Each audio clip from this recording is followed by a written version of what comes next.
मैं गवाही दे सकती हूं, एक नाजुक आवाज गूंजी। सबने ऊपर देखा तो पता चला कि विनायक जिस लड़की को धमका रही थी उसी ने हाथ उठाया था। हालांकि उसके बर्फ जैसे सफेद गालों पर डर का भाव था जो छिप नहीं रहा था, फिर भी वह खड़ी हो गई। ये सुनकर विनायक, जो लॉ हॉल में खुशी से झूम रहा था, उसकी आंखों में अचानक ठंडी चमक आ गई। कुतिया, इसके बाद तू मुसीबत में पड़ जाएगी। स्त्रैण रूपी कानून प्रवर्तन शिष्य को साफ हैरानी हुई कि कोई गवाही देने की हिम्मत कैसे कर सकता है। उसने पहले ही अपनी चेतावनी दे दी थी। तुम उससे मिली हुई हो, तुम्हारी बात का कोई मतलब नहीं। स्त्रैण रूपी कानून प्रवर्तन शिष्य ने सोनाली को घूरते हुए ठंडे लहजे में कहा, अरे आज मैंने देख लिया कि तलवार संप्रदाय की कानून प्रवर्तन टीम निष्पक्षता से न्याय करती है, विराट ने ठंडी मुस्कान के साथ कहा। यह सुनकर महेंद्र का चेहरा लाल हो गया।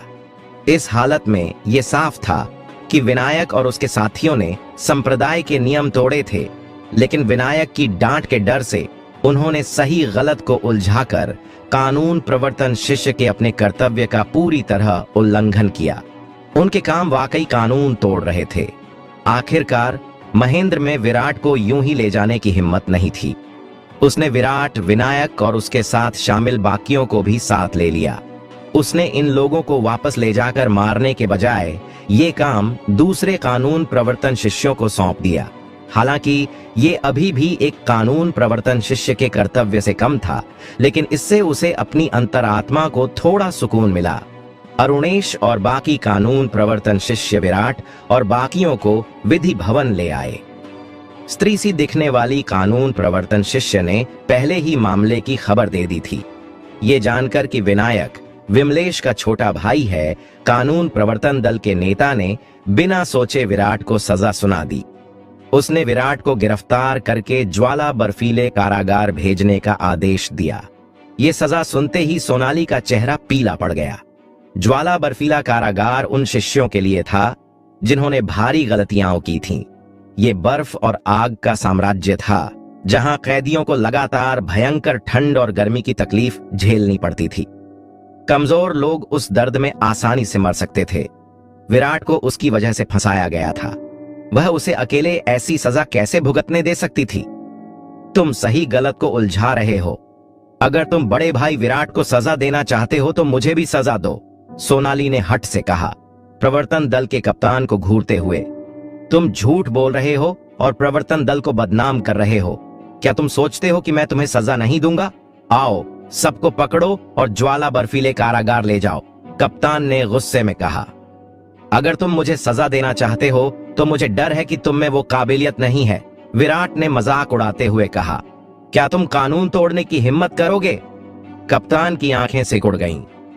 अगर विराट ने कानून तोड़ा तो उसे और सख्त सजा देने का बहाना मिल जाता।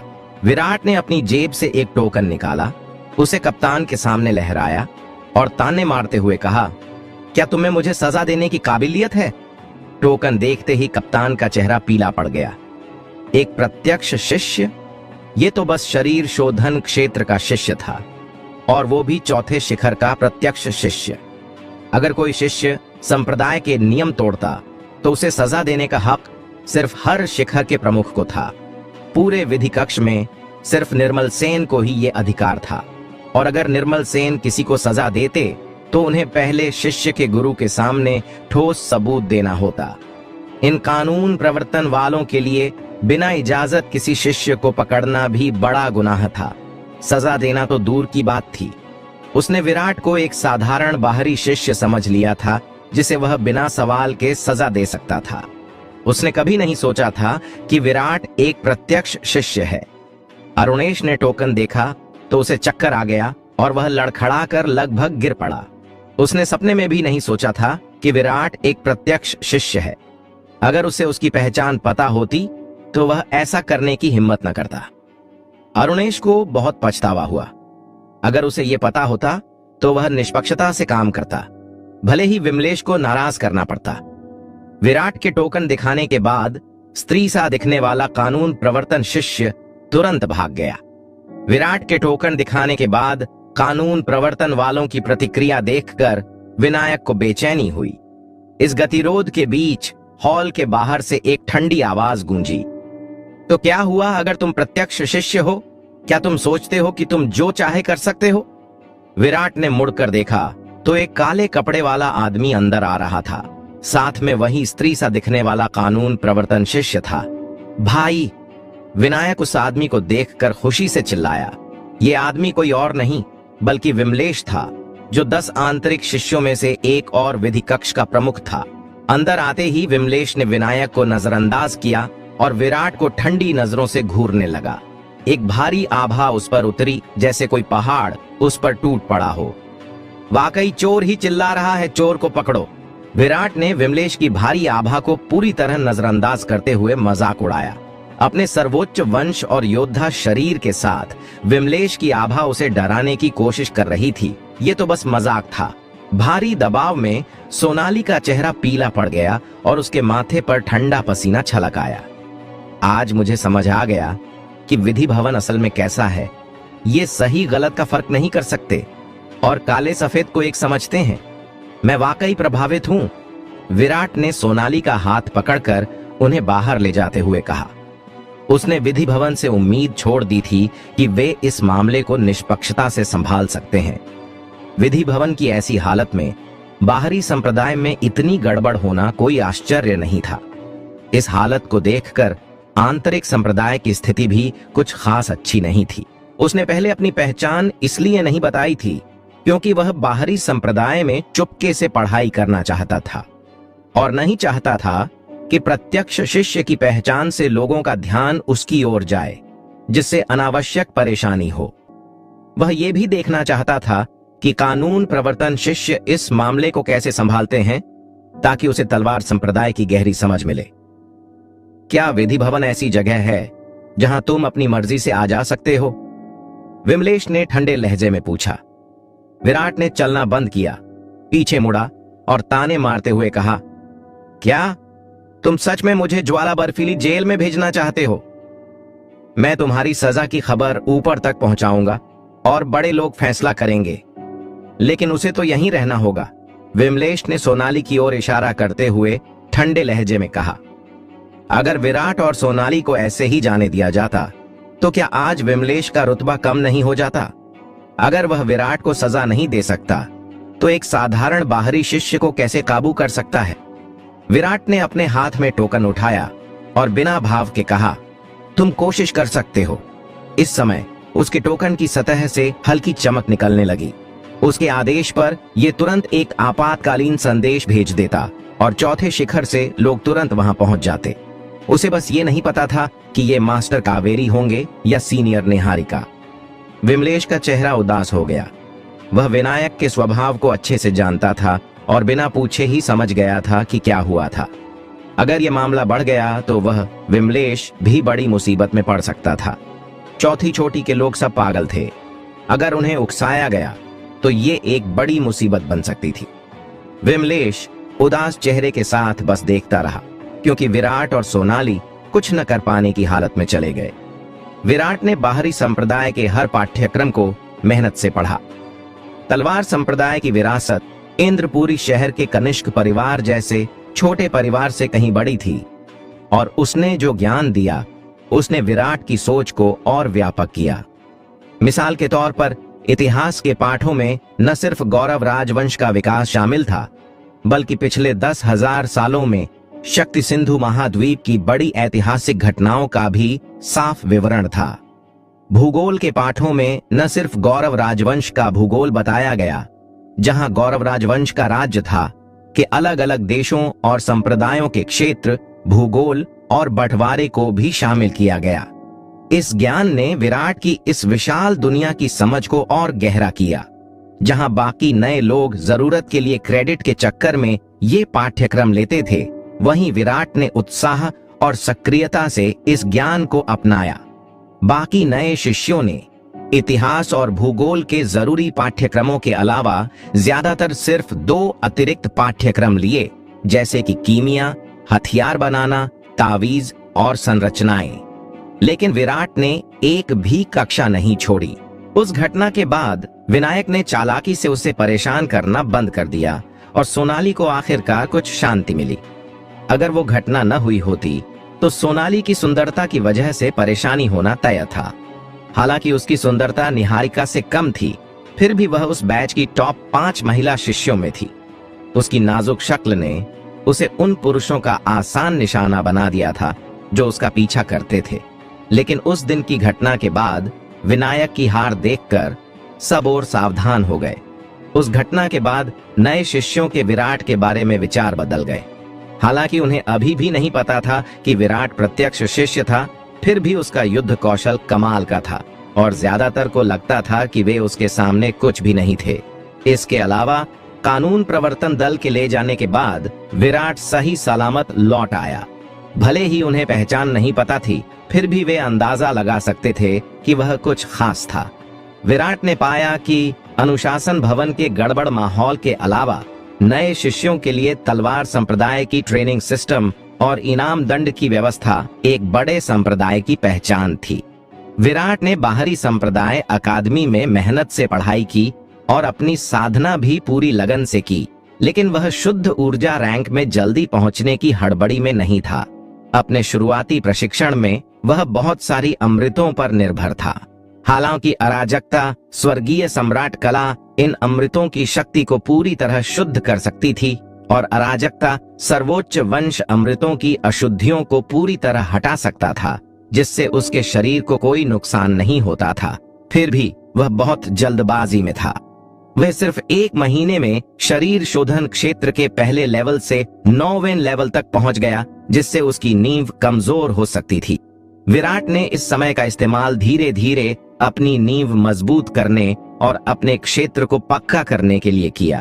इसके अलावा उसके सर्वोच्च मार्शल बॉडी में अब भी और शोधन की गुंजाइश थी। इसके फायदे सिर्फ शारीरिक ताकत बढ़ाने तक सीमित नहीं थे, और भी कई क्षमताएं उसकी खोज की प्रतीक्षा कर रही थीं।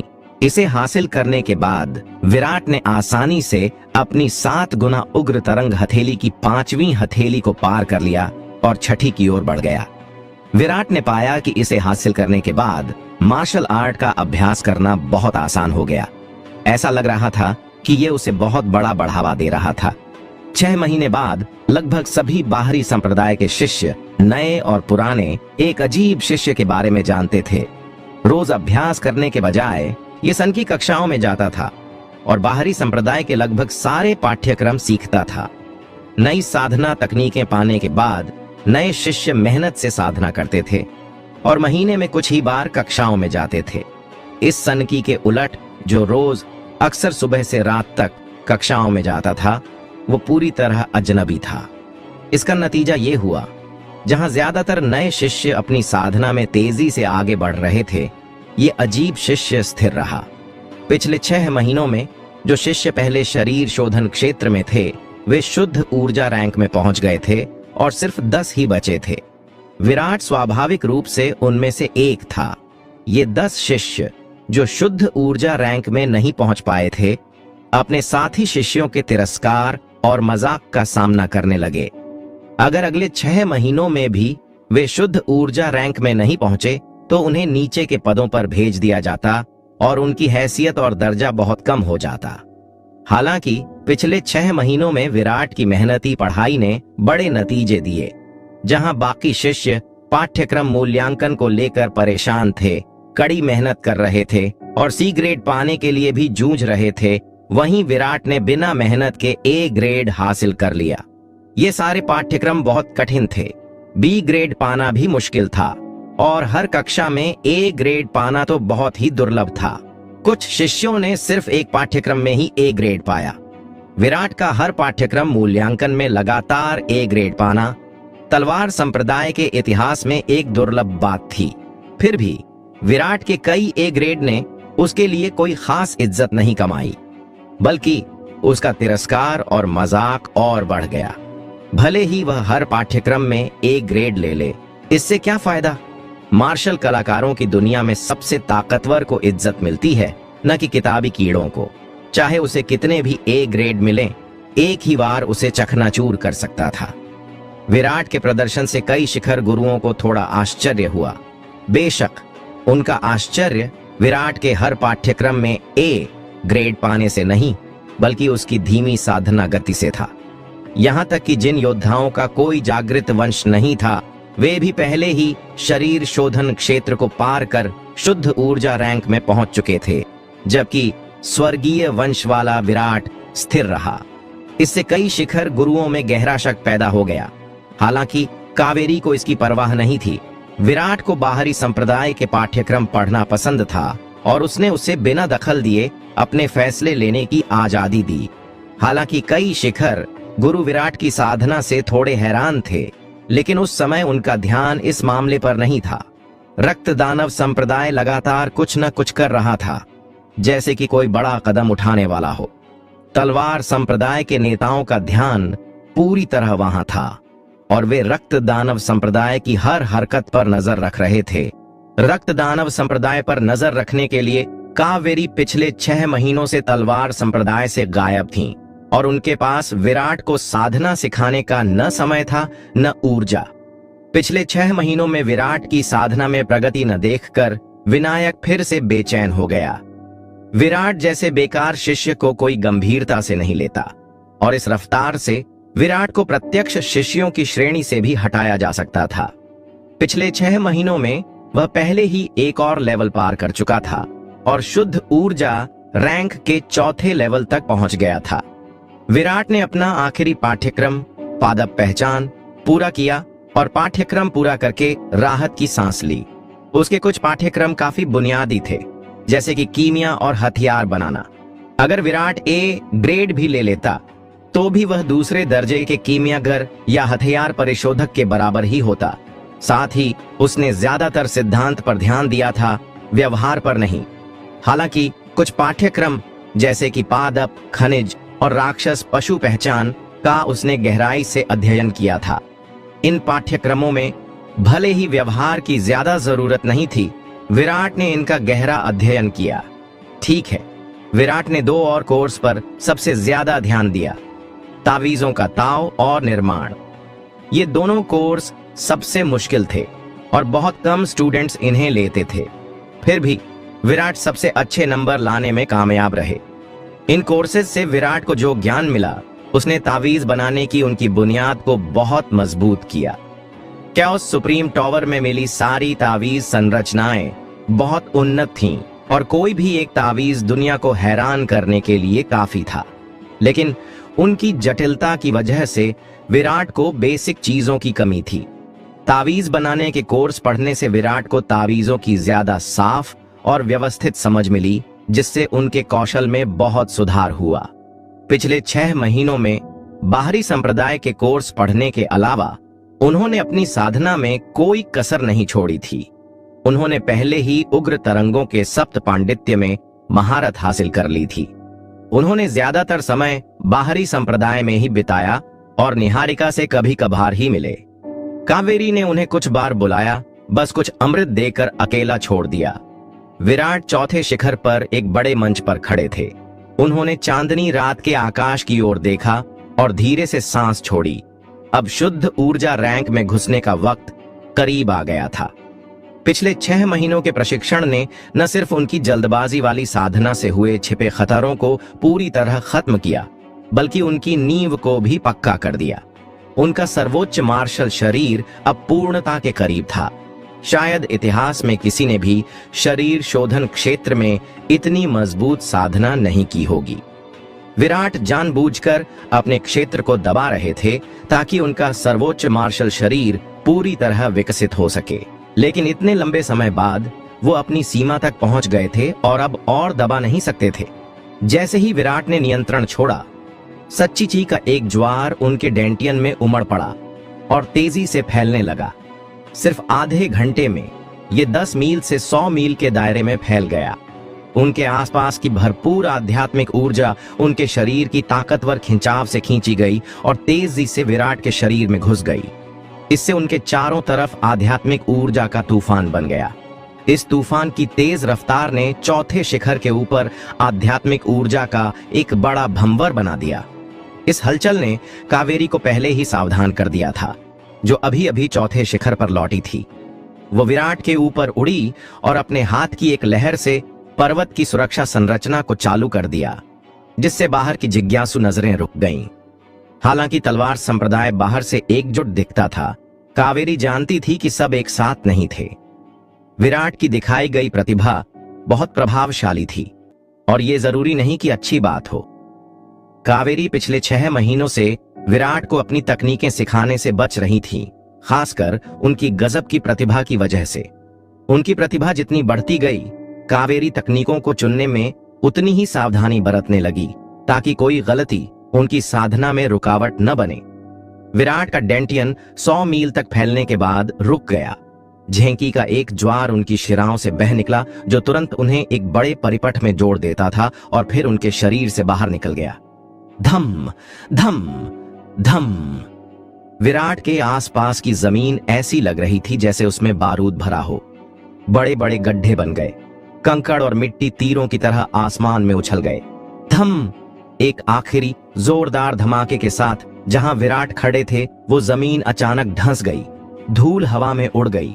जब धूल बैठी तो वहां 10 फुट चौड़ा एक बड़ा गड्ढा दिखा और विराट की शक्ल जमीन से गायब हो गई। एक पल बाद धूल से सना विराट उस गड्ढे से रेंग कर बाहर निकला। नीचे विशाल गड्ढा देखकर विराट हैरान रह गया। वो जानता था कि ऊर्जा प्रवाह रैंक में जाने से हलचल मचेगी, लेकिन इतनी भयानक तबाही की उसने कल्पना भी नहीं की थी। खुशकिस्मती से उसने इतनी समझदारी दिखाई कि अपने कमरे का शीशा टूटने से बचा लिया, नहीं तो पूरा हॉल ढह जाता। विराट ने अपने डेंटियन पर नजर डाली, जो 100 मील तक फैला था। उनके चेहरे पर एक हल्की मुस्कान आई। एक आम ऊर्जा प्रवाह रैंक के योद्धा का डेंटियन सिर्फ 1 मील चौड़ा होता है। उनका डेंटियन उससे कहीं बड़ा था। हालांकि उनके पास जमा ऊर्जा की मात्रा एक आम योद्धा से कहीं ज्यादा थी, लेकिन आगे बढ़ने के लिए जरूरी संसाधन 100 गुना ज्यादा होंगे। इस विशाल डेंटियन को देखकर विराट थोड़ा डर गया। उन्हें लगा कि भविष्य में इसे भरने के लिए कितने संसाधनों की जरूरत पड़ेगी। हालांकि अराजकता, स्वर्गीय सम्राट तकनीक आम तकनीकों से कहीं तेजी से आध्यात्मिक ऊर्जा को सोखती और शुद्ध करती थी, लेकिन सबसे बड़ी समस्या थी ब्रह्मांड में आध्यात्मिक ऊर्जा की सीमित मात्रा। जब तक किसी को हर अभ्यास के दौरान समृद्ध आध्यात्मिक शिरा न मिले या आत्मिक पत्थरों का इस्तेमाल न हो, तब तक साधना की रफ्तार बनी रह सकती थी। कावेरी ने नीचे 10 फुट से भी ज्यादा चौड़े गड्ढे को देखा और हैरान रह गई। अपने लेवल पर वो विराट की इस बार की विनाशकारी ताकत से नहीं, बल्कि इस बात से हैरान थी कि वो ऊर्जा प्रवाह रैंक के पहले लेवल पर ही इतनी जबरदस्त ताकत दिखा सकता है। ये छोटा सा प्राणी उसे और भी ज्यादा हैरान कर रहा था। कावेरी ने नीचे विराट को देखा और एक पल सोचा। उसने पहले सोचा था कि जल्द ही विराट को अपनी तकनीक सिखाएगी, लेकिन ये देखने के बाद उसने कुछ और समय तक उसका निरीक्षण करने का फैसला किया। उसे शक था कि विराट ने कुछ खास अनुभव किया होगा, जिससे वो इतना शानदार प्रदर्शन कर पाया। अगर विराट को सचमुच कोई खास मौका मिला था और उसे कोई उल्लेखनीय विरासत मिली थी, तो उसे अपनी तकनीकें देना थोड़ा बेकार हो सकता था। शायद उसकी साधना में रुकावट भी बन सकता था। लेकिन अगर विराट ने वाकई अपनी कुदरती प्रतिभा से इतनी शानदार उपलब्धियां हासिल की थीं, तो उसे अपने परिवार की बनाई निम्न लेवलीय तकनीकों का अभ्यास करवाना उसकी प्रतिभा की बर्बादी होगी। कावेरी के पास शब्द नहीं थे। उसने कुछ और समय तक देखने का फैसला किया। रक्त दानव संप्रदाय के साथ हालात स्थिर होने के बाद वो अपनी सारी ताकत विराट की समस्या पर लगाएगी। विराट अपने कमरे में लौट आया और अपनी साधना के भविष्य के बारे में सोचने लगा। उसकी मौजूदा हालत को देखते हुए साधारण साधना की रफ्तार बनाए रखने के लिए ढेर सारे संसाधनों की जरूरत थी। कावेरी ने उसे 1000 ऊर्जा संग्रहण गोलियां दी थीं। एक आम ऊर्जा प्रवाह रैंक साधक के लिए ये संख्या उसे ऊर्जा प्रवाह रैंक के 4थे लेवल तक ले जाने के लिए काफी थी। लेकिन उसने अपनी आखिरी मध्य रेखा खोलने और सर्वोच्च मार्शल बॉडी हासिल करने में इनमें से 700 गोलियां खाली थीं। बची 300 गोलियां उसे ऊर्जा प्रवाह रैंक के दूसरे लेवल तक ले जाने के लिए कम थीं। विराट ने ऊर्जा संग्रहण गोलियां खर्च करने और साधना जारी रखने में जल्दबाजी नहीं की। जब तक उसके पास काफी संसाधन थे, उसे अपनी साधना की रफ्तार की चिंता नहीं थी। बाकी साधकों के लिए भले ही उनके पास ढेर सारे संसाधन हों, उन्हें पचाने की चिंता रहती थी, लेकिन विराट के लिए, जिसके पास अराजकता स्वर्गीय सम्राट कला और अराजकता सर्वोच्च वंश था, ये कोई मुश्किल नहीं थी। अब सबसे बड़ी दिक्कत थी कि और साधना संसाधन कैसे हासिल किए जाए। अपने गुरु कावेरी से मांगना सबसे आसान रास्ता था, लेकिन विराट ऐसा नहीं करना चाहता था। चूंकि उसने इतने सारे संसाधनों का इस्तेमाल किया था, कावेरी से मांगने से निश्चित रूप से उसका शक जागता। इसके अलावा चूंकि विराट ने अपने गुरु को कुछ भी योगदान नहीं दिया था, उसके लिए मुफ्त में मांगना ठीक नहीं था। सिर्फ मेहनत से कमाए संसाधनों का ही सुकून से इस्तेमाल किया जा सकता था। तलवार संप्रदाय में संसाधनों का लेन देन योगदान अंकों से होता था। पिछले 6 महीनों में विराट ने नए शिष्यों को मेहनत से योगदान अंक कमाते देखा था। अगले दिन विराट तलवार संप्रदाय के मिशन हॉल में पहुंचा। हॉल बहुत बड़ा था, हजारों लोगों के बैठने की जगह थी। अंदर शायद सैकड़ों लोग थे, बाहरी और भीतरी दोनों तरह के शिष्य। बड़े हॉल की दीवारें विशाल रोशनी वाले पर्दों से ढकी थीं, जिनमें हर एक पर मिशन के नाम लिखे थे। ये पर्दे साफ तौर पर उच्च लेवलीय जादुई चीजें थीं। विराट ने देखा कि कुछ छोटे शिष्य हॉल के बीच में एक शीशे जैसी जादुई चीज पर मिशन के नाम लिख रहे थे और दीवारों पर लगे रोशनी के पर्दों पर उसी मिशन की जानकारी दिख रही थी। विराट यह नजारा देख रहा था और इन जादुई चीजों के जादू से हैरान था। दीवार पर लगे स्क्रीन पर दिखाए गए काम 4 लेवलों में बंटे थे, के, खा, ग और घ। लेवल घ के काम सबसे आसान थे और इनमें सबसे कम योगदान अंक मिलते थे, अक्सर सिर्फ 1 अंक। इनमें ज्यादातर जड़ी बूटियां इकट्ठा करना, खनन करना, पौधे लगाना और कीमिया या कलाकृतियों के शोधन में बड़ों की मदद करना जैसे आसान काम शामिल थे। में ज्यादा योगदान अंक मिलते थे, आमतौर पर 10 अंक से ज्यादा, लेकिन इनमें उतना ही खतरा भी था। इनमें ज्यादातर राक्षसी जानवरों का शिकार करना शामिल था। लेवल हक के कामों में कम से कम 100 योगदान अंक मिलते थे, कुछ में तो 1000 से भी ज्यादा। बेशक लेवल खा के काम भी बहुत खतरनाक थे और आमतौर पर सिर्फ भीतरी शिष्य ही इन्हें करते थे।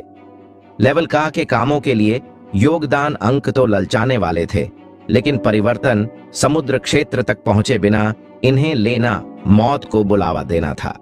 विराट ने दीवार के स्क्रीन को देखा और लेवल घा के कामों को नजरअंदाज कर दिया। उसे लगा कि ये बहुत आसान है और सबसे जरूरी, इनमें योगदान अंक बहुत कम है। विराट ने एक पल देखा, उसकी नजरें लेवल गा के मिशन पर टिकीं। इस मिशन में एक रक्त अजगर को मारना था, जो एक इंसानी शहर में हाहाकार मचा रहा था। तलवार संप्रदाय से 1000 मील दूर सिंगरौली शहर के बाहर धूमकेतु पर्वत पर एक रक्त अजगर दिखा था। धूमकेतु पर्वत, जो पहले एक व्यस्त व्यापार रास्ता था, अब इतना खतरनाक हो गया था कि कोई वहां जाने की हिम्मत नहीं करता था।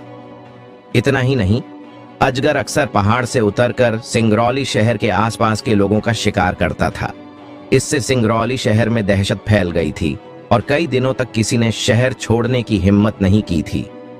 सिंगरौली शहर के स्वामी अमितेश ने राक्षस को भगाने के लिए कई बार सेना भेजी, लेकिन ताकतवर रक्त अजगर पर कोई असर नहीं हुआ और उसने कई सैनिकों को निगल लिया। सिंगरौली शहर एक छोटा सा शहर था, कोई काउंटी राजधानी नहीं। शहर के स्वामी का दफ्तर दूसरी काउंटी राजधानियों के मुकाबले बहुत छोटा था। हैरान परेशान होकर अमितेश ने तलवार संप्रदाय को एक चिट्ठी भेजी, जिसमें उन्होंने राक्षस को भगाने और सिंगरौली शहर के लोगों को सुकून देने के लिए धूमकेतु पर्वत पर शिष्यों को भेजने की गुजारिश की। विराट इस मिशन से तुरंत प्रभावित हुआ। मिशन के विवरण के मुताबिक रक्त अजगर की ताकत लगभग शुद्ध ऊर्जा रैंक के 5वें लेवल के इंसानी योद्धा के बराबर थी।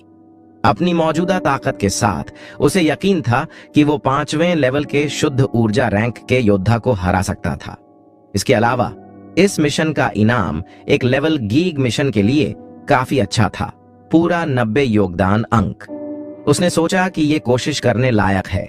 जैसे ही विराट मिशन लेने वाला था, वो अचानक स्क्रीन से गायब हो गया। जाहिर है किसी और शिष्य ने उसे झपट लिया था। सीनियर भाई विराट, आप भी यहां हैं? एक नरम आवाज हैरानी से गूंजी। विराट ने मुड़कर देखा तो सोनाली और सखी ग्रुप की कुछ और लड़कियां दिखीं। सीनियर सोनाली, तुम भी मिशन लेने आई हो? विराट ने सिर हिलाया। सीनियर सांद्रिका हमें कुछ प्रशिक्षण के लिए बाहर ले जाना चाहती हैं। हमें अभी अभी एक लेवल मिशन मिला है। सोनाली विराट को देखकर बहुत खुश थी। पिछले 6 महीनों में विराट ने बाहरी संप्रदाय की कक्षाओं में हिस्सा लेने के अलावा और कुछ नहीं किया था।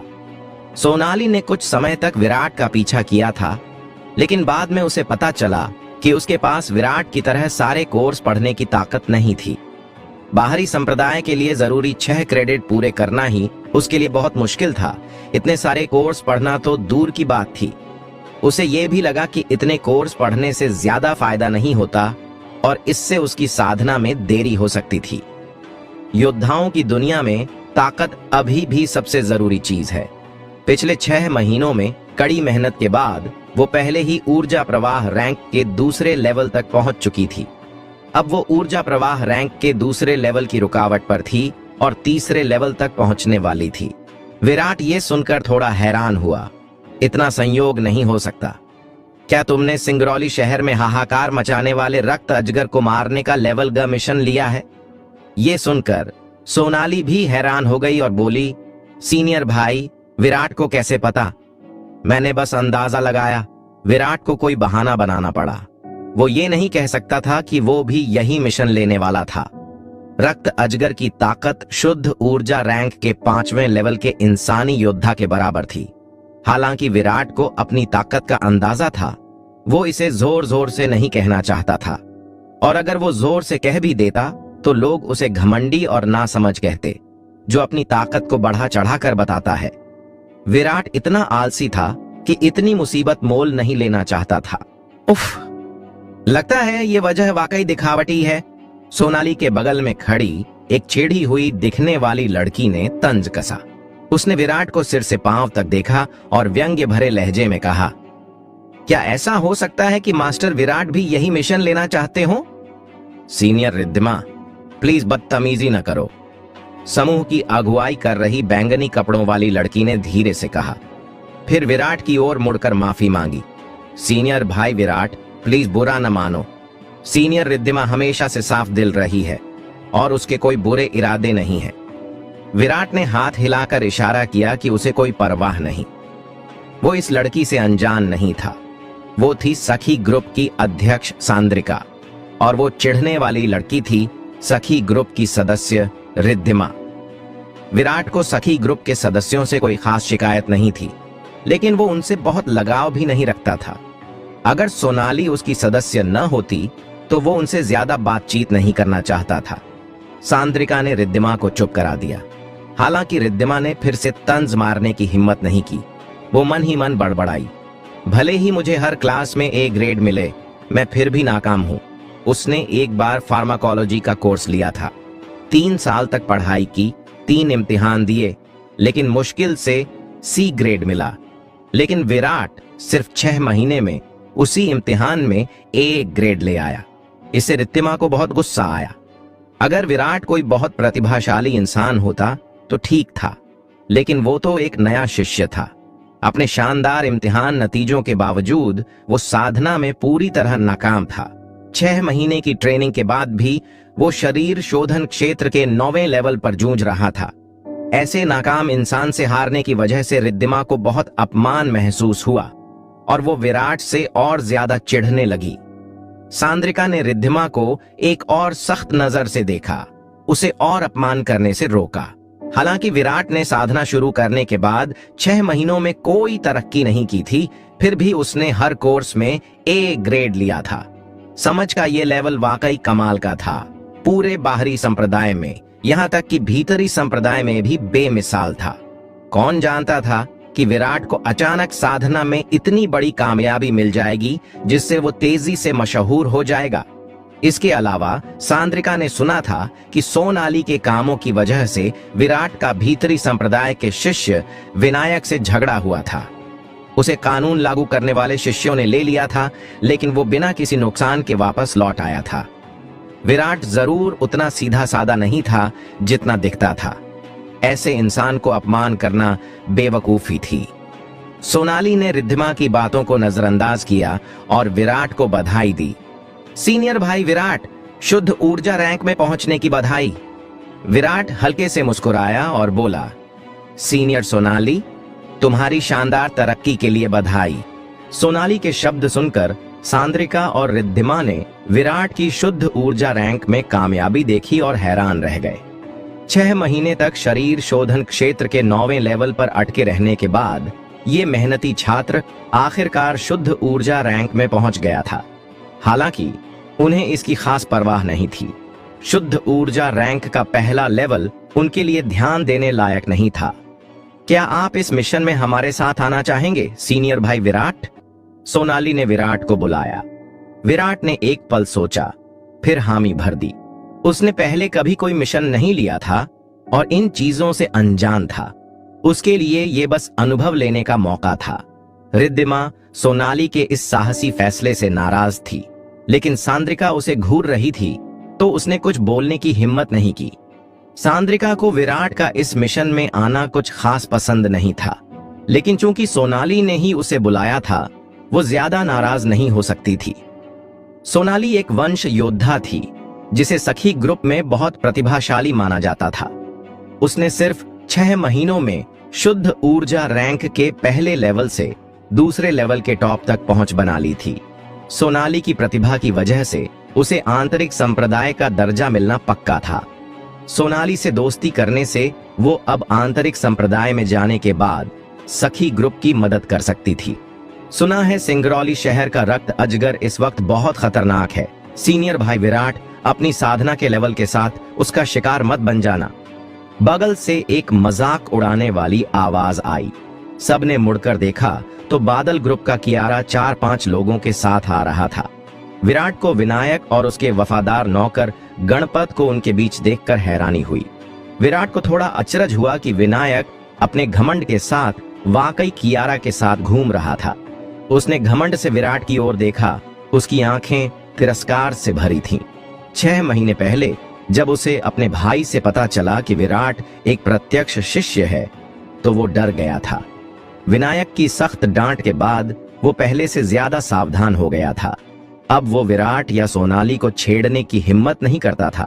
लेकिन पिछले 6 महीनों में वो भी शुद्ध ऊर्जा रैंक के तीसरे से चौथे लेवल तक पहुंच गया था, जबकि विराट शरीर शोधन क्षेत्र के 9वें लेवल पर ही अटका था।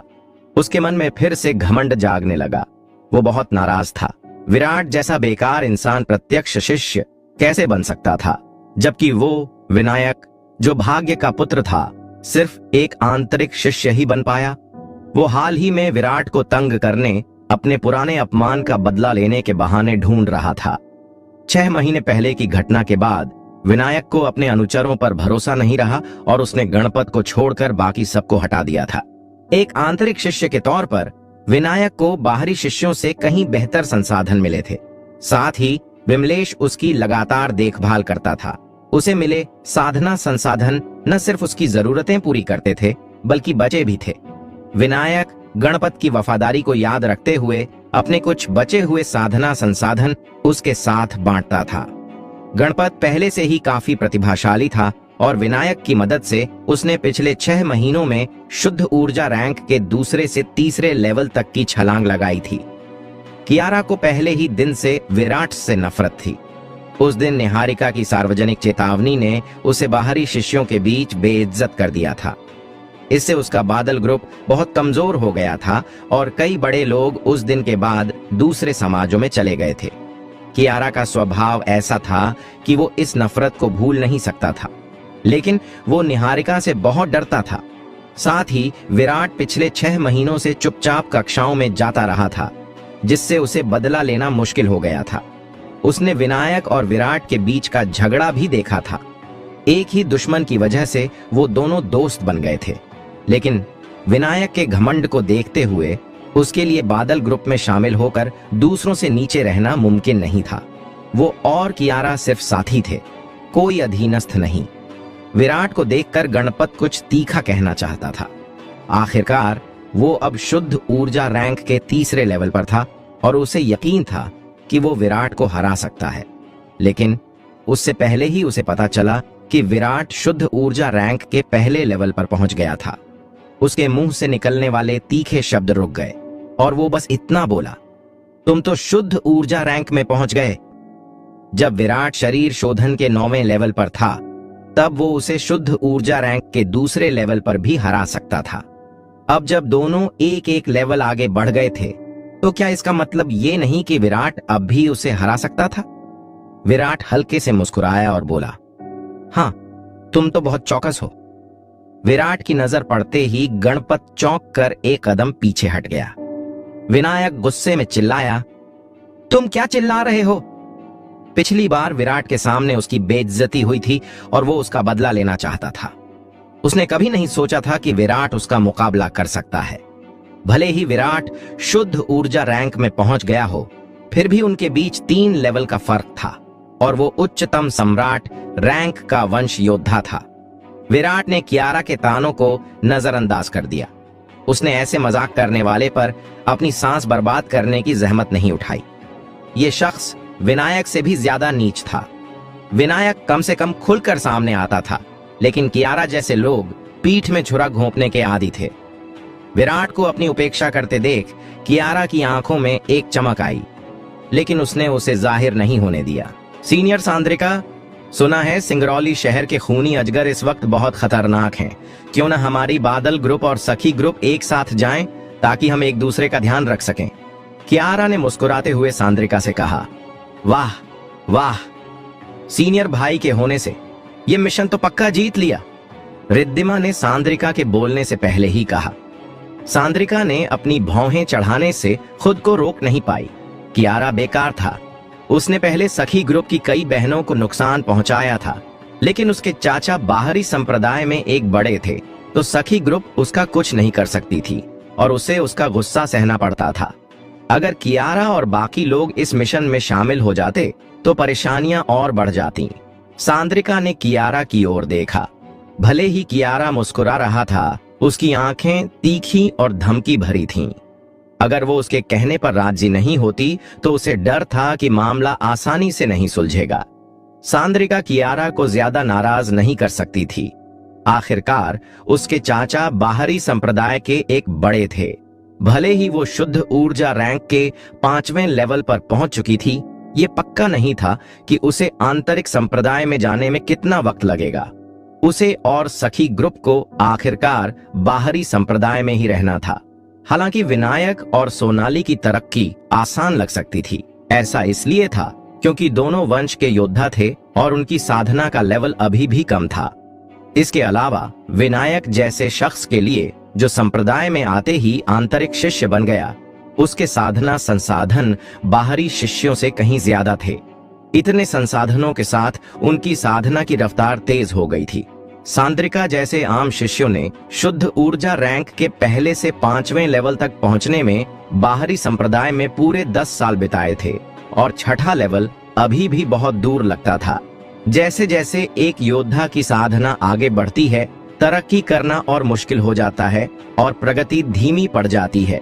शुरुआती लेवलों में तरक्की के लिए 1-2 साल लग सकते हैं, लेकिन बाद के लेवलों में वो एक ही लेवल पर 10 साल से ज्यादा अटक सकते हैं।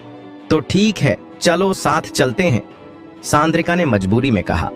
कियारा ने खुशी से सिर हिलाया और बोला, तो चलो वापस जाकर तैयारी करते हैं और कल सुबह जल्दी निकल पड़ते हैं।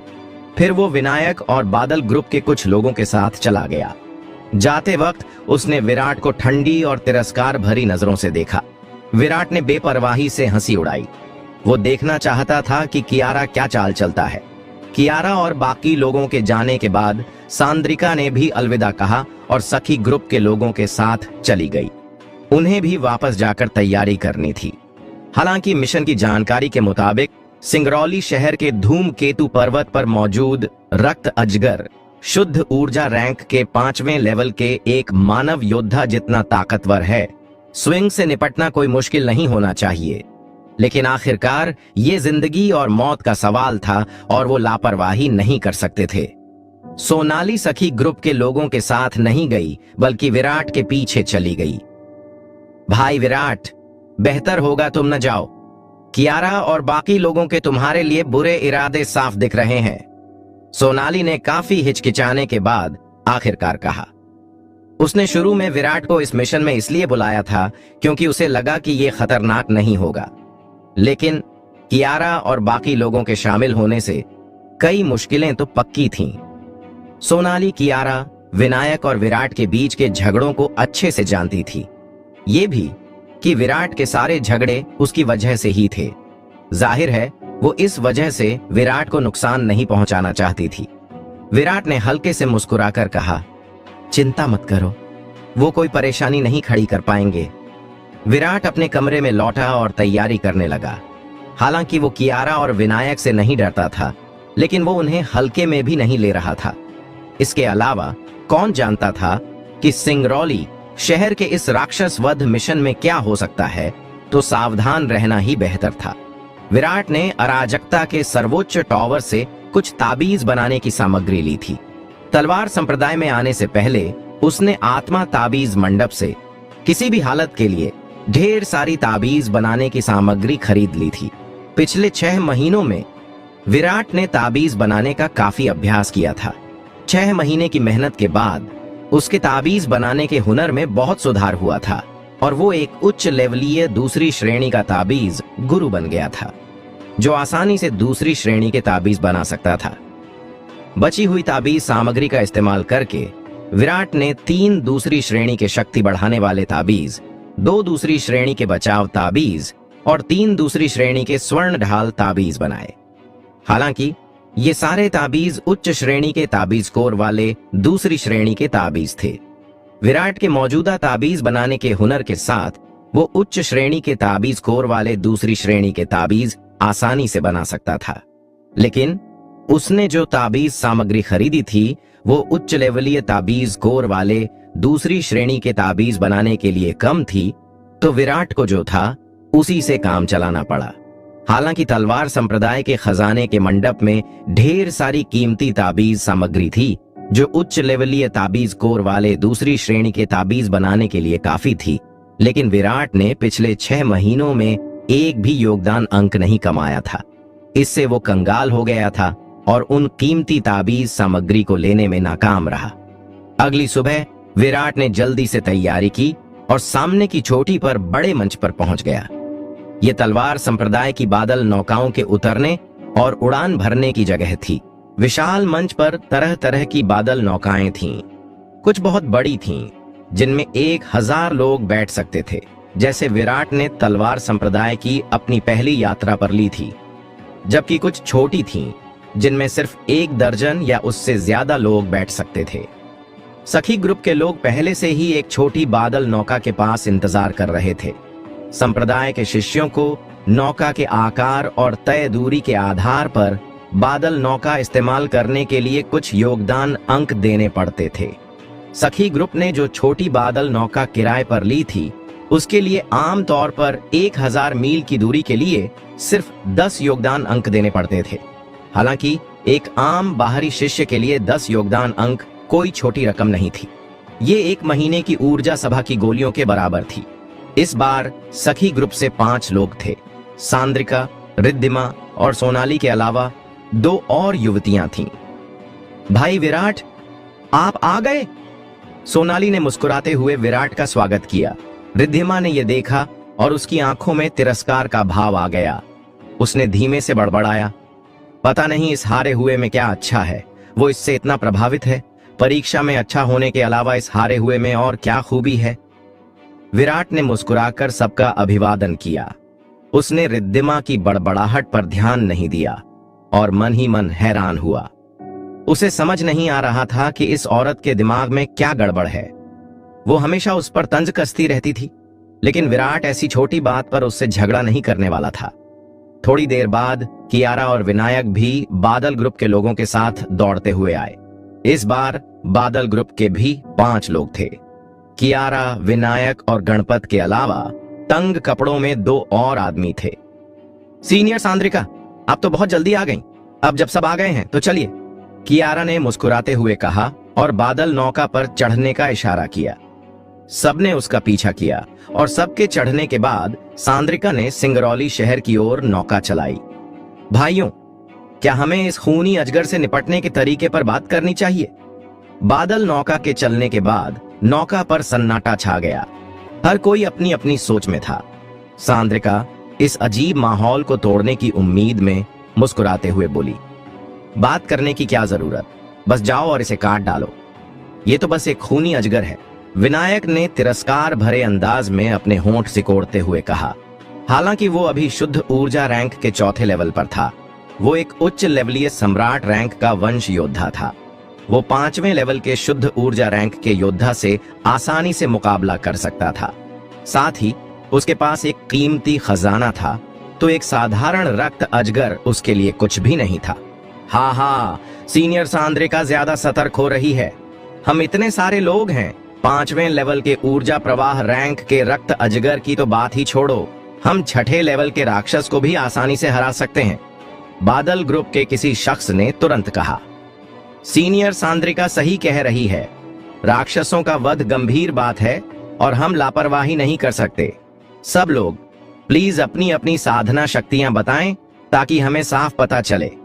कियारा ने अचानक विराट की ओर देखते हुए कहा। कियारा को बोलते देख सब सहमत हो गए।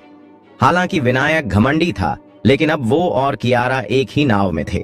उसे ज्यादा नाराज करना ठीक नहीं था, तो उसने कोई आपत्ति नहीं की। मैं विनायक सम्राट रैंक उच्च श्रेणी का वंश योद्धा हूं।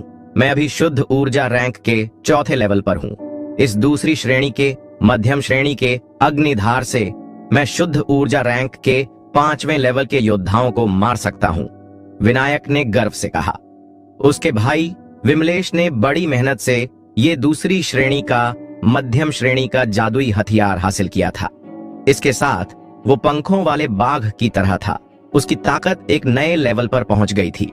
कियारा और सांद्रिका की आंखें बेचैनी से चमक उठीं जब उन्होंने सुना कि वो 5वें लेवल के शुद्ध ऊर्जा रैंक के योद्धा को मार सकता है। वहां मौजूद लोगों में सिर्फ वो दोनों ही 5वें लेवल पर थे। विनायक के शब्दों ने साफ कर दिया कि वो विनायक अपनी तलवार से उन दोनों को काट सकता था। एक योद्धा होने के नाते चाहे वो कोई भी हो, उसमें एक खास तरह का घमंड था। अपने से एक लेवल नीचे के योद्धा से इस तरह का तमाचा पड़ना सबसे अच्छे स्वभाव वाले को भी परेशान कर सकता था। तो फिर सब कुछ छोटे भाई के प्रदर्शन पर निर्भर है। उम्मीद है वो हमें चौंका देगा, सांद्रिका ने तंज कसते हुए कहा। मैं बैंगनी बादल समाज से सांद्रिका हूं। मुझे यकीन है सब मुझे जानते हैं। मैं अभी शुद्ध ऊर्जा रैंक के 5वें लेवल पर हूं और मेरे पास एक दूसरी श्रेणी का निम्न दर्जे का जादुई धनुष और 3 कवच भेदी तीर हैं। सांद्रिका ने इस दूसरी श्रेणी के निम्न दर्जे के जादुई हथियार को हासिल करने के लिए बाहरी संप्रदाय में 10 साल तक अपनी संपत्ति जोड़ी थी, लेकिन विनायक जैसे बड़े खानदान वाले शख्स को संप्रदाय में आते ही दूसरी श्रेणी का मध्यम दर्जे का जादुई हथियार मिल गया था। इससे पता चलता है कि मार्शल आर्ट की दुनिया में अगर कोई बहुत ज्यादा प्रतिभाशाली नहीं है तो किसी का साथ होना या न होना बड़ा फर्क डालता है। सांद्रिका जैसे आम शिष्यों के लिए अपनी मेहनत और लगातार कोशिश के अलावा कोई आसान रास्ता नहीं है। बेशक कुछ बहुत प्रतिभाशाली शिष्य उनकी खूबसूरती से खींचे चले आए थे। अगर वो उनकी मदद लेती, शायद उनकी बात मान लेती, तो वो कब की आंतरिक संप्रदाय में शामिल हो चुकी होती। लेकिन सांद्रिका को पता था कि वो लोग सिर्फ उनकी खूबसूरती की वजह से आए थे। उनमें सच्ची दिलचस्पी नहीं थी। वो उनके लिए खुद को बेचने की बजाय धीरे धीरे मेहनत करना पसंद करती थी। मुझे यकीन है सब मुझे जानते हैं। मैं कियारा हूं, बादल ग्रुप की अध्यक्ष। मैं अभी शुद्ध ऊर्जा रैंक के 5वें लेवल पर हूं। मेरे पास एक दूसरी क्वालिटी का मिडिल लेवल का जादुई हथियार, नीली तलवार और 3 दूसरी क्वालिटी के बर्फीले ताबीज हैं, कियारा ने मुस्कुराते हुए कहा। उनके चाचा बाहरी संप्रदाय के एक बड़े आदमी थे। भले ही साधना के सामान के मामले में वो फिजूल खर्ची नहीं करते थे, फिर भी उनके पास सामान की कोई कमी नहीं थी। मैं सखी ग्रुप की रिद्धिमा हूं, शुद्ध ऊर्जा रैंक के 4थे लेवल पर। मेरे पास दूसरी क्वालिटी के लो लेवल जादुई हथियारों का एक सेट, स्टील विंग डार्क वाइन सुइयां और एक दूसरी क्वालिटी का तेज हवा का ताबीज है, रिद्धिमा ने गर्व से कहा। हाल ही में उसकी आंतरिक संप्रदाय के एक सीनियर भाई से दोस्ती हुई थी। उसके कहने पर उसने दूसरी क्वालिटी के लो लेवल जादुई हथियारों का सेट हासिल किया था। स्टील विंग डार्क वाइन सुइयों का यह सेट सांद्रिका के धनुष बाण सेट से भी बेहतर था। हालांकि रिद्धिमा कब से शिष्या थी, लेकिन उसके जमा किए योगदान अंक रोज की ट्रेनिंग और खर्च के लिए मुश्किल से काफी थे। जादुई हथियारों के लिए अतिरिक्त अंक जुटाना तो दूर की बात थी। रिद्धिमा ने गर्व से सांद्रिका की ओर देखा। वो कब से इन जादुई हथियारों को दिखाना चाहती थी। वो सांद्रिका जितनी प्रतिभाशाली या मेहनती नहीं थी, लेकिन सखी ग्रुप में उसके नेतृत्व से वो पूरी तरह खुश नहीं थी, इसलिए वो बार बार उसे चुनौती देती थी। जादुई हथियारों में सांद्रिका से आगे निकलने पर उसे बहुत गर्व था। रिद्धिमा ने अपने बगल में बैठे विराट की ओर देखा, जो हल्की मुस्कान के साथ उसे देख रहा था। पता नहीं छोटे भाई विराट इस बार क्या लाए हैं। विराट को निराशा हुई। ये औरत जरूर पागल होगी, वो बिना वजह उसे क्यों तंग कर रही है। विराट ने सोचा और महसूस किया कि उसने उसे किसी तरह नाराज नहीं किया था। सबकी नजरें देखकर विराट ने मजबूरी में हाथ फैलाए और बोला, जैसा कि आप सब जानते हैं, मैं 2 दिन पहले ही शुद्ध ऊर्जा रैंक में पहुंचा हूं। उफ, रिद्धिमा ने मजाक उड़ाया। लेकिन विराट ने गंभीरता से कहा, अपने निचले लेवल के अलावा मैं ताबीज, संरचनाएं, गोलियां, हथियार, पौधे, दवाइयों के बारे में थोड़ा बहुत जानता हूं। आखिरकार मुझे हर कोर्स में A ग्रेड मिला है। उसकी बात सुनकर सब हैरान रह गए और फिर मजाक की बौछार होने लगी। हालांकि ये चीजें जरूरी हैं और इनमें से किसी एक में भी महारत हासिल करने से कोई बड़ा ओहदा पा सकता है। विराट का हर चीज सीखने का तरीका अपनी ताकत से ज्यादा बोझ उठाने जैसा था। इतिहास में किसी ने भी इतनी सारी चीजों में एक साथ महारत हासिल करने की बात नहीं सुनी। इनमें से किसी एक में भी महारत पाना बहुत मुश्किल है, खासकर ताबीज और संरचनाओं की कला, जो शक्ति सिंधु महाद्वीप की सबसे मुश्किल और खास चीजों में गिनी जाती हैं। इनमें ढेर सारे प्रतिभाशाली लोग भी नाकाम रहे। विराट इनमें महारत हासिल कर सकता था। भले ही उसने हर कोर्स में A ग्रेड लिया हो, फिर भी यह सिर्फ शुरुआत के लिए काफी था। इसके अलावा सब मानते थे कि एक योद्धा के लिए ताकत सबसे जरूरी है। ऐसी दुनिया में जहां ताकतवरों का राज्य चलता है, ताकत ही सब कुछ है। ताकत के बिना कुछ भी मायने नहीं रखता। मजाक के बीच रिद्धिमा का चेहरा काला पड़ गया। विराट के शब्दों ने उसकी कमजोर नस छू ली, जिससे पौधों की पहचान की क्लास की बुरी यादें ताजा हो गईं। उसने इस कोर्स की तैयारी में पूरे 3 साल लगाए, 3 बार इम्तिहान दिए और सिर्फ C ग्रेड पाया। ये उस नाकाम छात्र जितना भी नहीं था जिसने सिर्फ आधा साल पढ़ाई की थी। खासकर जब पौधों की पहचान सिखाने वाले बुजुर्ग ने क्लास में उसकी तुलना विराट से की, तो उसे बहुत अपमान महसूस हुआ। रिद्धिमा ने विराट को तीखी नजरों से देखा और कुछ नहीं बोली। विराट मजाक के बीच खुश था, उसे जरा भी परवाह नहीं थी। बादल नाव जल्द ही सिंगरौली शहर के ऊपर पहुंची और धीरे धीरे नीचे उतरी। इस वक्त सिंगरौली शहर के मेयर अमितेश और शहर के बड़े लोग पहले ही एक ऊंचा मंच बना चुके थे। वो तलवार संप्रदाय के शिष्यों के आने का इंतजार कर रहे थे। सिंगरौली शहर के सभी लोग तलवार संप्रदाय के अमर लोगों का स्वागत करते हैं। सिंगरौली शहर के मेयर अमितेश ने बादल नाव से उतरते हुए लोगों को देखकर जोर से कहा, सिंगरौली शहर पर बहुत बड़ी मुसीबत आई है। तलवार संप्रदाय ने रहम दिखाया और मदद की पेशकश की है। पूरा सिंगरौली शहर शुक्रगुजार है। अमितेश ने शहर के बड़े लोगों के साथ उनका सम्मान से स्वागत किया। राक्षसों को खत्म करना तलवार संप्रदाय का फर्ज है मेयर दी, इसलिए इतना नम्र होने की जरूरत नहीं, कियारा ने मुस्कुराते हुए कहा। वो सबकी ओर से सिंगरौली शहर के लोगों का सम्मान स्वीकार करते हुए ध्यान का केंद्र बन गए। सांद्रिका को इस मिशन का जिम्मेदार होना था, लेकिन कियारा और बाकी लोगों ने दखल देकर जबरन नेतृत्व छीन लिया। सांद्रिका उनसे बहस नहीं करना चाहती थी, उसने उन्हें अपनी मर्जी करने दी। प्लीज मेरे साथी अमर, मैंने आपके स्वागत में मेयर के भवन में एक दावत रखी है, अमितेश ने कहा।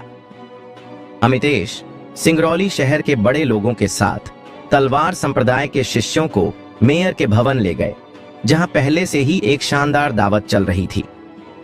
अमितेश और सिंगरौली शहर के बड़े लोगों ने तलवार संप्रदाय के शिष्यों का पक्ष लेने की हर मुमकिन कोशिश की। इन छोटे सांसारिक परिवारों के लिए तलवार संप्रदाय पहाड़ का सबसे बड़ा अमर संप्रदाय था। इसके शिष्य महान अमरों की संतान थे।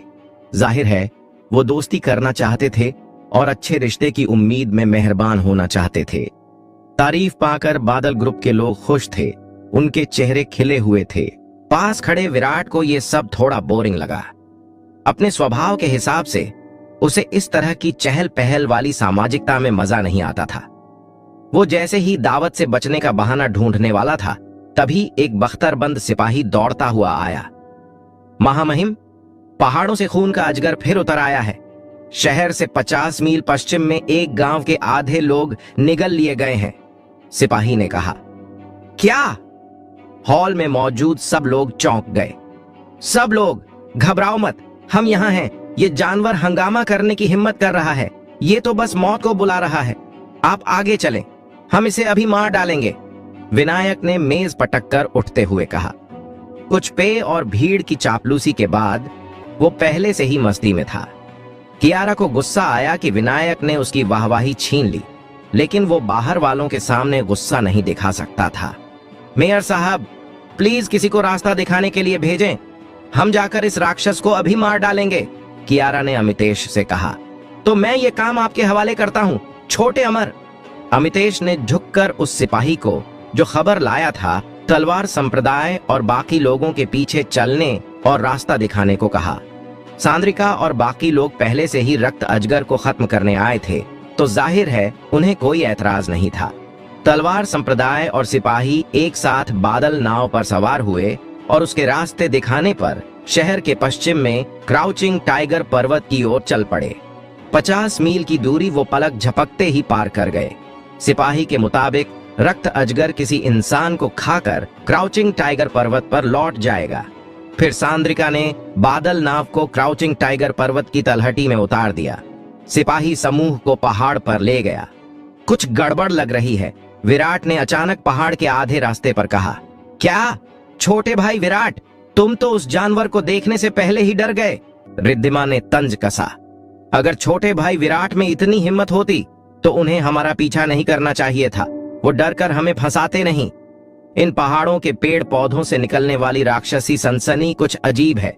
मुझे डर है कि ये राक्षस उतना आसान नहीं है जितना हमने सोचा था, विराट ने रिद्धिमा के तंज को नजरअंदाज करते हुए कहा। उसकी भौहों के बीच गंभीरता दिख रही थी। उफ, तुम डर रहे हो, लेकिन हमें इन बकवास बातों से क्यों डराने की कोशिश कर रहे हो, रिद्धिमा ने तिरस्कार से कहा। अगर तुम सचमुच डरे हुए हो छोटे भाई विराट, तो यहाँ क्यों नहीं रुकते? राक्षस को मारने तक इंतजार करो और फिर हमारे साथ लौटना। इस तरह भले ही तुम्हारे योगदान अंक बेकार हो, कम से कम तुम्हें किसी चीज की चिंता नहीं करनी पड़ेगी और तुम अपनी जान बचा सकोगे, कियारा ने तंज भरी मुस्कान के साथ कहा। चलो जल्दी ऊपर जाकर उस राक्षस को मार डालते हैं, ताकि हम वापस जाकर दावत का मजा ले सकें। इस बेकार बेवकूफ को क्यों परेशान कर रहे हो, विनायक ने बेसब्री से कहा। सांद्रिका चुप रही, लेकिन उसके हाव भाव से साफ था कि उसे विराट की बातों पर यकीन नहीं था। उसने बस यही मान लिया कि वो सचमुच डरा हुआ है और अपनी इज्जत बचाने के लिए बहाने बना रहा है। विराट को दूसरों की प्रतिक्रियाओं की परवाह नहीं थी, उसने बस अपनी खोज बताई। वो उस पर यकीन करें या नहीं, ये उसके हाथ में नहीं था।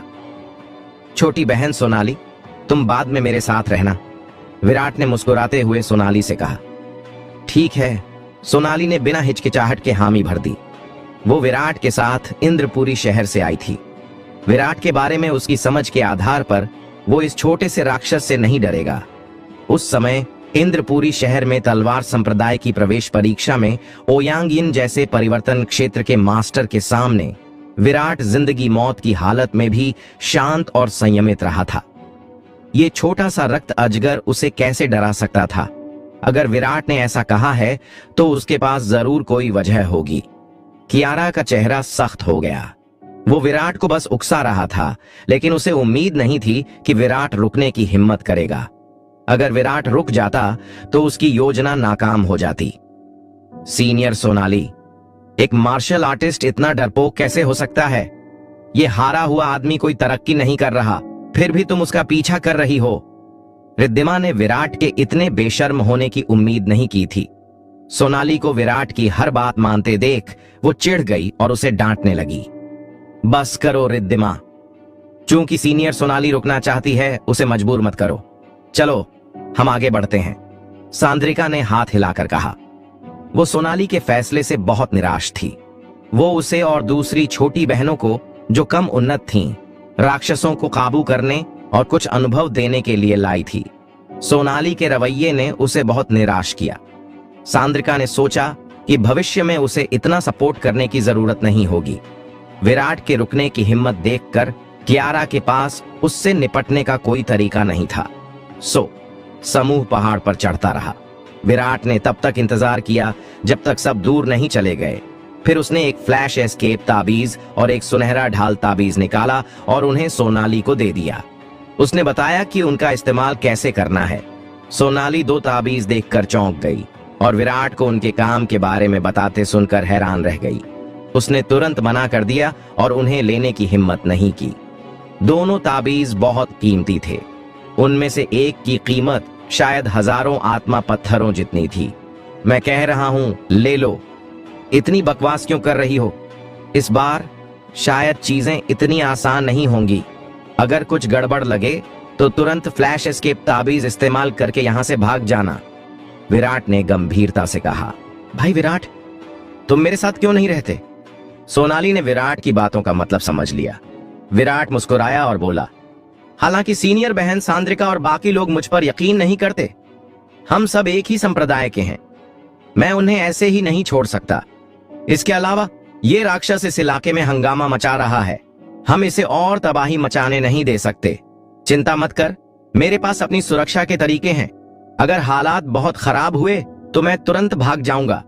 विराट ने अपना आदेश पूरा करने के बाद तेजी से पहाड़ की ओर दौड़ पड़ा। सोनाली ने विराट की गायब होती पीठ को देखा। उसकी आंखों में उलझन भरी नजर थी। उसे विराट की चिंता से खुशी भी हुई और दुख भी। वो खुश थी कि विराट की चिंता सच्ची थी, उसका कोई छिपा मकसद नहीं था। उसे दुख इस बात का था कि विराट उसे सिर्फ छोटी बहन की तरह देखता था, उसका कोई और मकसद नहीं था। सोनाली ने अपने हाथ में दो ताबीज देखे और हल्की सी सांस छोड़ी, लेकिन जल्द ही खुश हो गई। आखिरकार अभी लंबा रास्ता बाकी था। जब तक वो उसके साथ रह सकती है, ये अपने आप में एक खुशी थी। उस हारे हुए आदमी को, जो मौत से इतना डरता है, घर पर ही सोना चाहिए था। वो यहाँ हमारे पीछे क्यों आ रहा है? ये बहुत शर्मनाक है। रिद्धिमा मन ही मन विराट के बारे में बड़बड़ाती रही। विराट की हरकतें उसे सचमुच परेशान कर रही थीं। छोटी बहन सोनाली, उस हारे हुए में ऐसा क्या अच्छा है? तुम सारा दिन उसके पीछे पीछे क्यों घूमती हो? विराट के बारे में बड़बड़ाने के बाद रिद्धिमा सोनाली की ओर मुड़ी। उसकी लगातार नाफरमानी उसे चिढ़ा रही थी। बस करो, हम अब राक्षस के ठिकाने के करीब पहुंच चुके हैं। भले ही वो कोई बहुत ताकतवर राक्षस नहीं है, फिर भी हमें लापरवाही नहीं करनी चाहिए। सांद्रिका ने हाथ हिलाकर रिद्धिमा की बड़बड़ाहट रोक दी। क्या तुम मुझे ढूंढ रहे हो? सांद्रिका की बात पूरी होते ही एक कर्कश डरावनी आवाज गूंजी, जिसमें सांप की हल्की सी सिसकार थी। जैसे ही आवाज गूंजी, आसपास के जंगल से अचानक काला धुआं उठने लगा। धुएं के बीच जंगल से धीरे धीरे एक विशाल आकृति उभरी। इंसान का सिर और सांप का शरीर वाली ये आकृति बहुत बड़ी थी, पानी की टंकी जितनी मोटी, और इसकी डरावनी लंबाई 10 फीट से भी ज्यादा थी। ये देखकर सबके होश उड़ गए। उनके दिलों में सिहरन दौड़ गई। उस पल उनके दिमाग में सिर्फ एक बात थी, अब सब खत्म हो गया। उन्होंने कभी सपने में भी नहीं सोचा था कि ये रक्त अजगर असल में एक रूपांतरित महादैत्य है। रूपांतरित महादैत्य क्या होता है? ये समुद्री परिवर्तन क्षेत्र के एक इंसानी योद्धा जितना ताकतवर था। हालांकि रक्त अजगर पूरी तरह रूपांतरित नहीं हुआ था, उसका सिर पहले ही इंसानी शक्ल ले चुका था। इसका मतलब था कि वो समुद्री परिवर्तन क्षेत्र के कम से कम आधे रास्ते पर था। चाहे पूरा रूपांतरित महादैत्य हो या आधा, उनका कोई मुकाबला नहीं था। कियारा के हाथ पैर ठंडे पड़ गए। वो पछतावे से भर गया। अगर उसे पता होता कि ये रक्त अजगर आधा रूपांतरित महादैत्य है, तो वो कभी इसका पीछा नहीं करता। विनायक भी कांप रहा था। इस लेवल के राक्षस का सामना करते हुए उसका घमंड कब का गायब हो चुका था। रिद्धिमा का चेहरा पीला पड़ गया, उसके पैर कमजोर हो गए और वो लगभग गिर पड़ी। सिर्फ सांद्रिका ही अपना संयम बनाए रख पाई। उसने मिशन लिया था और अब जब बात यहां तक पहुंच गई थी तो डरने का कोई फायदा नहीं था। सांद्रिका पछतावे से भर गई। उसे विराट की बात न मानने का अफसोस हो रहा था। विराट के प्रति उसकी अपनी हिकारत ने इस भयानक नतीजे को जन्म दिया था। घबराओ मत सब लोग, चलो मिलकर हमला करते हैं। ये पक्का नहीं कि वो हमें रोक पाएगा, सांद्रिका ने संयम रखते हुए कहा। आगे बढ़ो, क्या तुम्हें लगता है कि तुम बच पाओगे? अपने आसपास देखो। रक्त अजगर की ठंडी आवाज फिर गूंजी।